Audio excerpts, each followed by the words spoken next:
小时，所有主嫌以及12名嫌犯全力逮捕到案，而且经过我们地方法院全数收押禁见。我们警方不放弃，不眠不休，全力再次全力查案。到昨天为止，已经将所有的嫌犯全力的逮捕到案。所以我在这里除了要感谢我们的同仁能够尽心尽力维护所有乡亲生命财产的安全，我今天特别来为我们警界的同仁加油打气。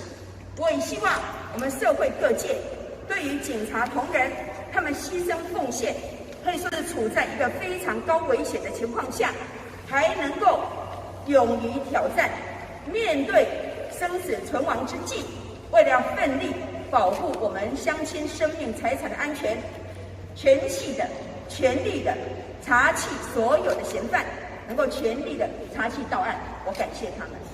那今天呢，大家看到了，也因为我们全力的查缉到案，也因为我们全面的严正取代，让治安能够全力的维护，也让我们的所有的犯罪零容忍。所以今天我们能够查缉到整个毒品制造的源头。我相信我们都知道，毒品泛滥绝对是治安的死角，而且绝对是挑战整个治安的一个最大的一个威胁力。